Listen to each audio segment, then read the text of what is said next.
Hello मेरे प्यारे दोस्तों, स्वागत है आप सभी का इस कहानी 369 में। तो चलिए आज की कहानी करते हैं शुरू।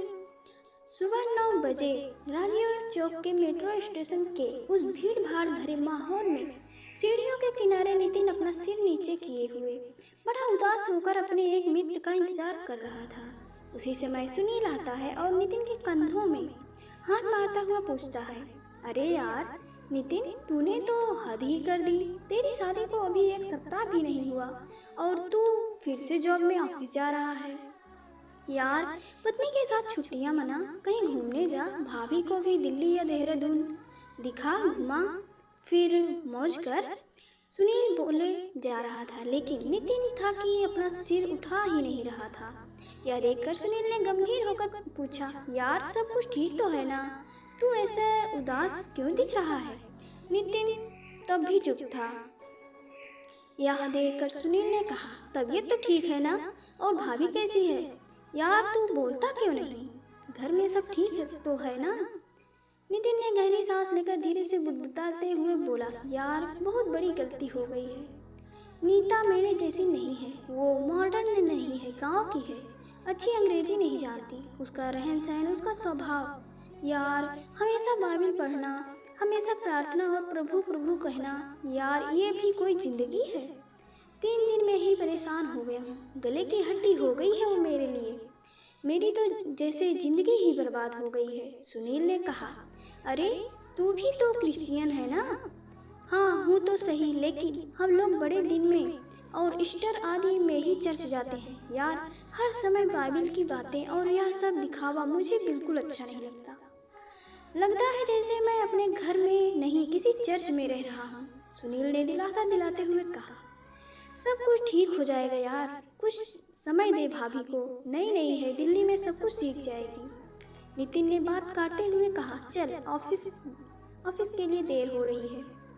आज नितिन और नीता को 3 माह हो चुके हैं, लेकिन नितिन अलग कमरे में सोता है और किसी भी तरह नीता के सामने नहीं आना चाहता। घर से बाहर जाते समय माँ से चिल्लाकर कहता है, माँ मुझे देर हो जाएगी वापस आने में, आप लोग खाना खाकर सो जाना, मुझे एक जरूरी मीटिंग है। ये तो उसका रोज का बहाना हो गया था। नीता जब भी पानी या चाय देती तो नितिन उससे ऐसे सलीके से गिलास या कप को पकड़ता कि कहीं उंगलियां स्पर्श न हो जाए। नीता हर वो प्रयास करती कि कैसे नितिन को खुश रखे, माँ का ध्यान रखती, सुबह से शाम तक घर को सजाने संवारने में लगी रहती, ट्यूब से देख देख कर बढ़िया से बढ़िया खाना बनाने की कोशिश करती। आज शाम नितिन गाजर का हलवा खाते हुए जोर जोर से ऑफिस के किसी व्यक्ति से बात कर रहा था। माँ ने ऊंची आवाज में कहा, अरे घर में तो कम से कम शांति से खाया कर, ऑफिस को घर में मत लाया कर, गाजर का हलवा ठंडा हो जाएगा। तभी माँ को चुप कराने के लिए तुरंत नितिन ने कहा, माँ बहुत बढ़िया हलवा बनाया है आपने। माँ ने कहा, मैंने नहीं, बहू ने बनाया है। यह सुनकर नितिन को जैसे सांप सूंघ गया। वह चुपचाप अपना फोन लेकर डाइनिंग हॉल की ओर चला गया और फाइलें पलटने लगा। माँ को अंदाजा तो था कि इन दोनों के बीच कुछ तो पक रहा है जो ठीक नहीं है। माँ जानती थी कि नितिन बचपन से जिद्दी है। माँ भी सोच रही थी कि नितिन और नीता को कुछ समय चाहिए, धीरे धीरे शायद सब कुछ ठीक हो जाएगा। वो नीता से बहुत प्यार करती थी। कई बार कई मामलों में समझाने के लिए शब्द कम पड़ जाते थे, क्योंकि इतने दिनों में नीता ने अपनी सासू माँ को अपनी सगी माँ से बढ़कर प्यार किया था, क्योंकि नीता ने अपनी माँ को बचपन में ही खो दिया था। पिता ने ही माँ और बाप दोनों का प्यार दिया था और उसे शादी के समय बोले गए पिता के वो शब्द भी अच्छे से याद थे जो उन्होंने आंसू बहाते हुए विदाई के समय कहे थे, बिटिया अब से ससुराल ही तेरा घर है और सास ससुर ही तेरे माता पिता। नीता अपना कर्तव्य निभाने में कोई कसर नहीं छोड़ रही थी, लेकिन नितिन का यह स्वभाव उसे हर पल कांटे के जैसे चुभ रहा था। वो अपने घर में ही ऐसे महसूस कर रही थी जैसे वो नितिन के लिए बोझ है। नीता ने ठान लिया कि अब वो ज्यादा चुप नहीं रहेगी। वो इस विषय में नितिन से खुल के बात करेगी कि क्या कमी है मुझ में, क्यों एक ऐसे गुनाह की सजा सह रही है जो उसने कभी की ही नहीं। वो ऐसा सोच ही रही थी कि नितिन चिल्लाया, माँ ऑफिस का टिफिन लगा दिया है क्या? नीता ने टिफिन उठाकर नितिन की ओर बढ़ा दिया, लेकिन जैसे ही नितिन ने टिफिन का हैंडल पकड़ा, नीता ने उसका दूसरा हिस्सा नहीं छोड़ा और बोली, मैं आपसे कुछ बात करना चाहती थी। और भरे हुए गले से आंसू बहाते हुए बोली, यदि मैं तुम्हें पसंद नहीं हूँ तो मुझे मेरे पापा के घर छोड़ाओ।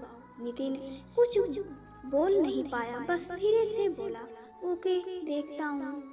नीता की ये बातें जैसे नितिन के कानों में जोर जोर से गूंज रही थी। पिता पूरा दिन उसका काम करने में मन नहीं लगा। वो सोच रहा था कि क्या हो रहा है मेरे जीवन में, किसकी गलती है, क्यों यहाँ सब कुछ हो रहा है। नीता सुंदर है, पढ़ी लिखी है, लेकिन आखिर क्यों? जो भी हो अंदर से कहीं लग रहा है चलो अच्छा है, भला टली, वो अपने घर चली जाएगी, कुछ दिनों में तलाक आदि के पेपर तैयार करवा लूंगा, वो भी किसी और से शादी कर सकती है और मैं भी आजाद। वो इस उधेड़ बुन में पूरा दिन कुछ काम न कर सका और टिफिन भी खाना भूल गया। वो जैसे ही घर पहुंचा तो क्या देखा, माँ बिस्तर पे पड़ी हुई है और उसे बहुत तेज बुखार है। नीता ने कहा, सुनिए, आप माँ को जल्दी किसी अच्छे डॉक्टर के पास ले चलिए, मैं सुबह से कह रही हूँ चलो किसी ऑटो में किसी डॉक्टर के पास चलते हैं, तो माँ मना कर रही है। माँ कराते हुए बोली, अरे रहने दे बेटा, थोड़ा बुखार है, दवा खाकर ठीक हो जाऊंगी। नितिन ने माँ के माथे पर हाथ लगाकर देखा तो कहा, अरे माँ, बुखार से आपका शरीर तप रहा है। तुरंत ओला से टैक्सी मंगवाकर वो माँ को लेकर अस्पताल पहुँचा। पूरे रास्ते नीता माँ को संभाले रही और माँ के लिए लगातार प्रार्थना कर रही थी और दिलासा देती रही, आप ठीक हो जाओगी, आप चिंता मत करो। डॉक्टर ने थोड़ी देर तक चेकअप किया और एक्सरे के बाद बताया, नितिन की माँ के पेट में रसोली है, जिसका ऑपरेशन जल्द ही करना बहुत जरूरी है। नितिन के पूछने पर डॉक्टर ने बताया 5 लाख की जरूरत पड़ेगी और उसके पास केवल 1 दिन है पैसे का इंतजाम करने के लिए।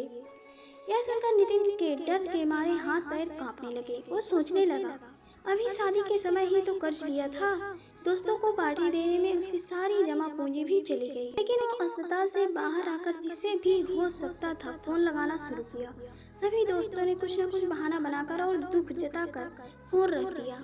उसने ऑफिस में फोन किया, वहाँ से भी मालिक ने कहा, देखो नितिन, लॉकडाउन के बाद वैसे भी हमारी कंपनी लॉस में चल रही है और आपने पहले भी एडवांस ले चुके हो, सॉरी, अभी हम आपकी कोई मदद नहीं कर सकते। नितिन पूरे 2 दिन तक पैसों के इंतजाम में जहाँ जा सकता था वहाँ गया, लेकिन उसके हाथ निराशा ही लगी।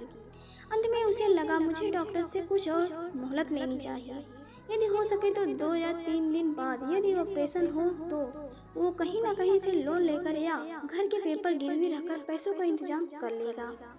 थका हुआ वो अस्पताल पहुंचा और सीधे डॉक्टर के केबिन में जाकर डॉक्टर के पैरों को पकड़ते हुए बोला, सर मुझे 2-3 दिन का और वक्त दीजिए, मैं आपका सारा पैसा दे दूंगा और ऑपरेशन के भी पैसे भर दूंगा, आप बस मेरी माँ की जान बचा लीजिए, मैं आपका एहसान जिंदगी भर नहीं भूलूंगा।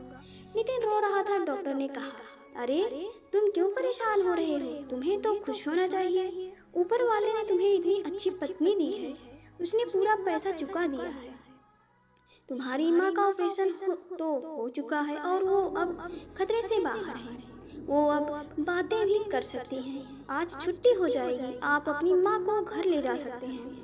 नितिन को सुनकर यह यकीन नहीं हुआ। वो दौड़ा और लेडीज वार्ड में माँ के पास पहुँचा तो देखा माँ बिस्तर में पीछे टिकी हुई बैठी है और नीता उसके पैरों को हल्के हल्के से दबा रही है।